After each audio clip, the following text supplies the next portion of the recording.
സംഗീത സ്ട്രീമേഡിലേക്ക് എല്ലാവർക്കും സ്വാഗതം കേട്ടോ.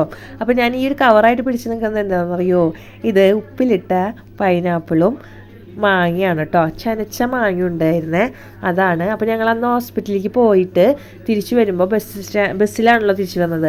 അപ്പോൾ നമ്മുടെ കൽപ്പറ്റ ബസ് സ്റ്റാൻഡിൻ്റെ ഉള്ളിൽ, പുതിയ ബസ് സ്റ്റാൻഡിൻ്റെ ഉള്ളിൽ ഒരു ഇക്കാൻ്റെ കട, ഇങ്ങനെ ഒരു പെട്ടിക്കട പോലെ ഉണ്ട് കേട്ടോ. അതിൽ കുറേ ഉപ്പിലിട്ട സാധനങ്ങളുണ്ട്. ക്യാരറ്റ്, മാങ്ങ, നെല്ലിക്ക, പൈനാപ്പിൾ, അങ്ങനെ ഒരുപാട് സാധനങ്ങളുണ്ടായിരുന്നു. അപ്പോൾ ഞങ്ങൾ അവിടെ നിന്ന് പൈനാപ്പിളും മാങ്ങയും അവിടെ നിന്ന് മേടിച്ചു കേട്ടോ. ഒരുപാട് കുട്ടികൾ അവിടെ നിന്ന് കഴിക്കാറുണ്ട്. ഞാൻ മിക്കപ്പോഴും അവിടെ നമ്മൾ കൽപ്പറ്റ പോയിട്ട് തിരിച്ച് വരുമ്പോൾ ബസ്സിൽ വേണമല്ലോ വരാം. അപ്പോൾ ഞാനിങ്ങനെ പോകുമ്പോൾ കാണാറുണ്ട്. അപ്പോൾ ഈ പ്രാവശ്യം പോയപ്പോഴാണ് നിങ്ങൾക്കത് വാങ്ങാൻ പറ്റിയത്. അപ്പോൾ ദേവാനന്ദിനൊക്കെ പനിയാണല്ലോ, കപ്പക്കെട്ട് പനിയൊക്കെയാണ്. അപ്പോൾ അവർക്ക് വായിക്ക് ചൊടിയില്ല, അതുകൊണ്ടാണ് പിന്നെ മേടിച്ചത് ഞങ്ങൾ. അതിനൊരു പുളിയുടെ സോപ്പ് രസമൊക്കെ കൂടുതലല്ലേ, അപ്പോൾ വായിക്കൊരു ചൊടി കിട്ടുകയും ചെയ്യും. അപ്പം അവന് മാങ്ങ മതി എന്നാണ് പറഞ്ഞത്.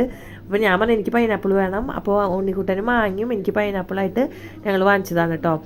അപ്പോൾ ഞാനത് കട്ട് ചെയ്തിട്ട് 2 പേർക്കും കൊടുക്കുകയാണ്, അമ്പാടിക്കും ഉണ്ണിക്കുട്ടനും. അപ്പോൾ ഉണ്ണിക്കുട്ടന് മാങ്ങ അമ്പാടിക്ക് ഞാൻ ഫസ്റ്റാണ് ചെത്തി കൊടുത്തത്. അപ്പോൾ അവന് ഞാൻ മാങ്ങ കൊടുത്തിട്ടുണ്ടായിരുന്നില്ല.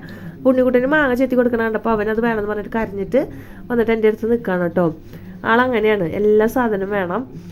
അപ്പോൾ അത് കിട്ടിയ സന്തോഷത്തിൽ അവിടെ പോയി ചേട്ടൻ്റെ അടുത്ത് കിട്ടിയെന്ന് പറഞ്ഞിട്ട് അവിടെ പോയിട്ട് കയറി ഇരിക്കുന്നുണ്ട് കേട്ടോ. അപ്പോൾ 2 പേരും കൂടിയിട്ട് അവിടെ നിന്ന് ഇരുന്ന് കഴിക്കുന്നുണ്ട്. ഞങ്ങൾ അവിടെ നിന്ന് കഴിച്ചില്ല, കാരണം അവിടെ നിന്ന് കഴിക്കാനുള്ള സമയമില്ല.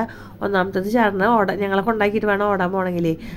അപ്പോൾ ഞങ്ങൾ എന്ത് ചെയ്തു, വാങ്ങിച്ചിട്ട് വീട്ടിൽ വന്നിട്ട് സമാധാനത്തിൽ കഴിക്കാമെന്നുള്ള ഇതിൽ അത് പാഴ്സൽ മേടിച്ചിട്ട് ഇങ്ങോട്ട് പോരാണ് കേട്ടോ ചെയ്തത്. കേട്ടോ, 2 പേരും അവിടെ ഇരുന്നിട്ട് കഴിക്കുന്നുണ്ട്. അപ്പോൾ ഈ ഒരു വീഡിയോ നിങ്ങൾക്ക് എല്ലാവർക്കും ഇഷ്ടപ്പെട്ടു എന്ന് ഞാൻ വിചാരിക്കുന്നു. അടുത്തൊരു വീഡിയോയിൽ കാണാം. ബൈ.